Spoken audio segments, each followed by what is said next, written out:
যে সময় গোটা পৃথিবীর মুসলমানদের উপরে সর্বোচ্চ খড়গহস্ত অবস্থা। এখন আপনারা খেয়াল করছেন, গত রাত্রেও আমেরিকা কর্তৃক আক্রমণ করেছে কার উপরে? ইরানের উপরে। গোটা পৃথিবীর মুসলমানরা যেমন নিষ্পেষিত, নির্যাতিত, তাদের উপরে অন্যায়ভাবে জুলুম করা হচ্ছে, তারই একটা অংশ বিশেষ আমরা মনে করি বাংলাদেশেও 16টা বছর আমাদের উপরে তদ্রুপ অন্যায় অবিচার চলেছে না চলেনি? এখনো কি শেষ হয়ে গেছে? তাদের আক্রমণের থাবা কি বন্ধ হয়ে গেছে? তারা পার্শ্ববর্তী রাষ্ট্র ভারত জানে বাংলাদেশের জামাত ইসলাম ব্যতীত আর যে দলই ক্ষমতায় যাক না কেন তাদের মাথা ব্যথার কারণ নেই। তার একটা কারণ হচ্ছে তারা জানে কোন শক্তি তাদেরকে রুখে দিতে পারে, এটা তারা জানে।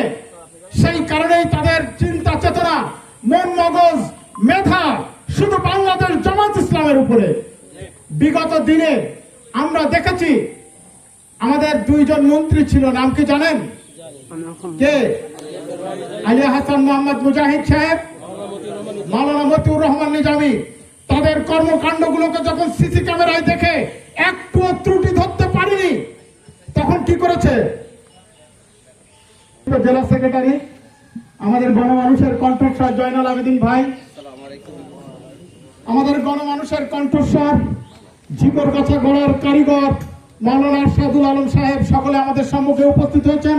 আমি সংক্ষিপ্ত পরিসরে বক্তব্য দেব না, শুধু এতটুকু বলতে চাই, সামনের যে নির্বাচন আসুক, সেটা ইউনিয়ন হোক, উপজেলা হোক, সেটা সংসদীয় হোক, যে নির্বাচন আসুক, সেই নির্বাচনে যদি যে কোনো ডাক আসলে আমরা কি ঝাঁপিয়ে পড়তে পারবো?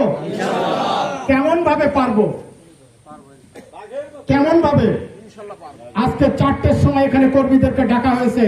আসাদ ভাই কড়া কথা বলেছে, আমি আর দ্বিতীয়বার বলতে চাইলে এই কথার যেন পুনরাবৃত্তি আর না ঘটাতে হয়। নাভারণ ইউনিয়নের জন্য আমাদের যতটুকু দায়িত্ব আছে সেই দায়িত্বটুকু আমরা সুচারুরূপে পালন করবো, এই আশাবাদ রেখে মহান আল্লাহর সাহায্য কামনা করে আমি আমার সংক্ষিপ্ত কথা শেষ করছি। ওয়া আখিরু দাওয়ানা আলহামদুলিল্লাহি রাব্বিল আলামিন।